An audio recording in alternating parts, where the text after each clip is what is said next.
দর্শক সবাই কেমন আছেন? আমি শারমিন শ্রাবণী আবারও আপনাদের সামনে হাজির হলাম। আপনারা জানেন যে বাংলাদেশের সাথে সম্পর্কিত একটি ঘটনা কিন্তু গত কয়েকদিন ধরে খুব আলোচিত হচ্ছে। সেটি হচ্ছে পশ্চিমবঙ্গের নির্বাচনের ফলাফল। আমি এর আগে আপনাদের জানিয়েছিলাম যে পশ্চিমবঙ্গের 4 তারিখ রেজাল্ট দিবে এবং সেটি হয়েছে। এবং সব হিসেব নিকেশ উল্টে পাল্টে মমতার রাজ্যে এবার কিন্তু পদ্মফুল ফুটেছে এবং সেই বিজয়টা কিন্তু যতটা প্রত্যাশিত ছিল বিজেপির জন্য, সেটি কিন্তু তৃণমূলের জন্য ততটাই অপ্রত্যাশিত ছিল। এবং এবার যে বাংলায় বিজেপি অনেকটা এগিয়ে যাবে ধারণা করা হচ্ছিল যে অন্যবারের তুলনায় এবার আসন সংখ্যা বাড়বে, কিন্তু একেবারে যে সরকার গঠন করবে সেটি কিন্তু কোনোভাবেই অনুমান করছিল না তৃণমূলের নেতাকর্মীরা, এবং তারা কিন্তু সেভাবেই প্রচারণা চালিয়েছে। আপনাদের জানিয়ে রাখে পশ্চিমবঙ্গের যে বিধানসভা নির্বাচন সেটিতে কিন্তু 294টা আসন, এবং সবচেয়ে অবাক করার বিষয় হলো বিজেপি এখন পর্যন্ত 260টি আসন পেয়েছে। তবে এই যে পশ্চিমবঙ্গে বিজেপির উত্থান সেটি কিন্তু অনেকের হাতে ধরেই হয়েছে। শুভেন্দু অধিকারী খুব বড় ভূমিকা রেখেছেন। আপনাদের জানিয়ে রাখি, শুভেন্দু অধিকারী কিন্তু একসময় তৃণমূল কংগ্রেসের নেতা ছিলেন এবং বলা হয় যে মমতার অন্যতম শিষ্য। তিনি কিন্তু বিজেপির হালটা ধরেছেন। তবে বিজেপির এইবারে যে সাফল্য, সেই সাফল্য কিন্তু একেবারে যে অন্যান্য যারা নেতাকর্মী আছেন তাদেরও কিছুটা ভূমিকা ছিল, এবং কেন্দ্রীয় স্বরাষ্ট্রমন্ত্রী বলেন, প্রধানমন্ত্রী নরেন্দ্র মোদী বলেন, সবাই কিন্তু এই বঙ্গ দখল করার জন্য বেশ কয়েক বছর ধরে ছক আঁকছিলেন। সবশেষে সেটি সফল হলেন। তবে কে মুখ্যমন্ত্রী হবে সেটি কিন্তু এখনো পরিষ্কার হয়নি। তবে আপনাদের জানিয়ে রাখি যে 9 তারিখ শনিবার সকাল 10টায় ঐতিহাসিক যে ব্রিগেড প্যারেড গ্রাউন্ডে কিন্তু সেই শপথ অনুষ্ঠান হবে। সেখানেই নিশ্চয়ই নানা রকম বার্তা থাকবে। প্রথমে যেই কথাটি বলছিলাম যে পশ্চিমবঙ্গের নির্বাচন কেন বাংলাদেশের জন্য গুরুত্বপূর্ণ, সবার প্রথম যেটি হচ্ছে বাংলাদেশের সাথে ভারতের বেশ কয়েকটি রাজ্যের সীমান্ত আছে। সেই সীমান্তের মধ্যে সবচেয়ে বেশি সীমান্ত কোন রাজ্যের জানেন? পশ্চিমবঙ্গের। এবং পশ্চিমবঙ্গ শুধু যে আমাদের সীমান্তবর্তী একটি রাজ্য, তার চেয়েও বড় ঘটনা হচ্ছে পশ্চিমবঙ্গের সাথে আমাদের ভাষাগত মিল আছে, সংস্কৃতিগত কিছু মিল আছে, এবং বাংলাদেশের মানুষ বিভিন্ন কারণে পশ্চিমবঙ্গে যাওয়া আসা করে, সেটা চিকিৎসা হোক, ব্যবসা বাণিজ্য হোক, এবং আমাদের সাথে সবচেয়ে বড় যে বাণিজ্য বিভিন্ন রাজ্যের সাথে ভারতের, পশ্চিমবঙ্গের সাথে সবচেয়ে বেশি। আসাম, মণিপুর, মেঘালয়ের সাথে সীমান্ত আছে, কিন্তু পশ্চিমবঙ্গের মতো বাংলাদেশের যে প্রভাব সেটি কিন্তু অতটা না। এবার যে আলোচনাটায় প্রবেশ করতেছে সেটি হচ্ছে, আপনারা তো জানেন যে ত্রয়োদশ জাতীয় সংসদ নির্বাচন হয়েছে, নতুন সরকার গঠন হয়েছে, নতুন প্রধানমন্ত্রী পেয়েছি আমরা তারেক রহমান, আর বিজেপিও পশ্চিমবঙ্গে নতুন করে তাদের শাসন ব্যবস্থা কায়েম করতে যাচ্ছে। এতদিন মমতার রাজ্য ছিল, টানা 3বার মানে 15 বছর তিনি পশ্চিমবঙ্গ চালিয়েছেন। এখন চালাবে বিজেপি, এবং সম্ভাব্য নিশ্চয়ই বিজেপির কেউ সেদিন শপথ নিবে।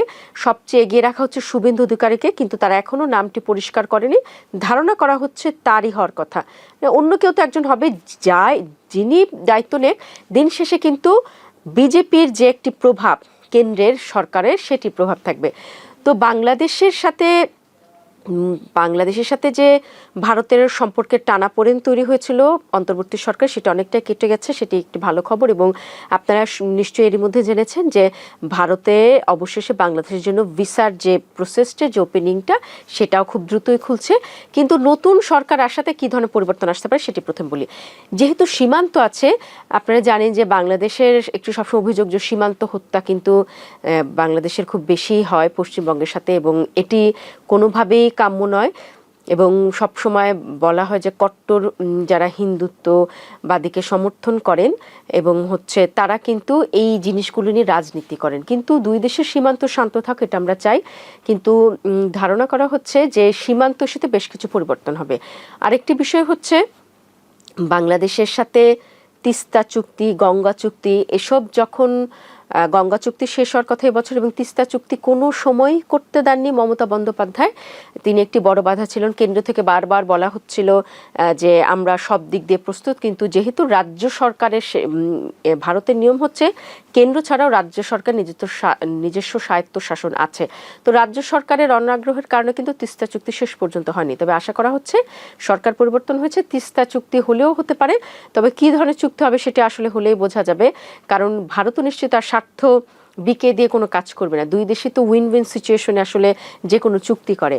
আর আরেকটি হচ্ছে ব্যবসা বাণিজ্যের পথ তো সুগম হবে। আর সবচেয়ে বড় কথা হচ্ছে একটি ইস্যু কিন্তু গত কয়েক বছর ধরে বলা হচ্ছে অনুপ্রবেশ। মানে বিজেপি সবসময় একটি অভিযোগ করে যে বাংলাদেশ থেকে নাকি অনুপ্রবেশ ঘটে, কিন্তু বাস্তবে কিন্তু এই ধরনের চিত্র দেখা যায় না। এটি একটি পলিটিক্যাল স্টান্টবাজি হতে পারে ভোট টানার জন্য, কিন্তু ধারণা করা হচ্ছে যে অনেক পুশব্যাক হতে পারে। যদি পুশব্যাক হয় বাংলাদেশ কি করবে? দর্শক, আপনাদের জানিয়ে রাখি যে বাংলাদেশের পররাষ্ট্রমন্ত্রী ডক্টর খলিলুর রহমান আমাদের এরই মধ্যে জানিয়ে দিয়েছেন কোনো ধরনের পুশব্যাক মেনে নেওয়া হবে না। তবে যাই হোক, বাংলাদেশের নতুন সরকার, পশ্চিমবঙ্গের নতুন সরকার নিশ্চয়ই নতুন কোনো সখ্যতা গড়ে উঠবে, নতুন নিয়মকানুন হবে, নতুন চুক্তি হবে। তবে দুই দেশই চাবে যে তাদের যেন নিজস্ব স্বার্থ বজায় থাকে। একেবারেই বলা যাবে না বাংলাদেশ ভারতের কাছে নিজের স্বার্থ বিকিয়ে দেবে, ভারত বাংলাদেশের কাছে স্বার্থ বিকিয়ে দেবে। অর্থাৎ দুই দেশ যদি মিশ্রভাবে নিজেদের স্বার্থ বিবেচনা করে চুক্তিগুলি করে তাহলেই হয়তো ভালো হবে। কারণ দিন শেষে তো সব চুক্তি সাধারণ মানুষের জন্য, এবং সবচেয়ে বেশি হচ্ছে সীমান্তবর্তী মানুষের যাতে কোনো ধরনের সমস্যা না হয়, নিরাপত্তার কোনো ব্যাঘাত না ঘটে, সব মিলিয়ে কিন্তু চুক্তিটি করতে হবে যেসব চুক্তি করে। তবে অভিনন্দন জানাতে চাই বিজেপি সরকারকে, পশ্চিমবঙ্গে নতুন করে তারা পদ্মফুল ফোটাতে পেরেছে, এবং আমাদের মাননীয় প্রধানমন্ত্রী তারেক রহমান তিনিও নতুন করে ক্ষমতায় এসেছেন। আশা করা যাচ্ছে ভালো কিছুই ঘটবে। আজ এ পর্যন্তই।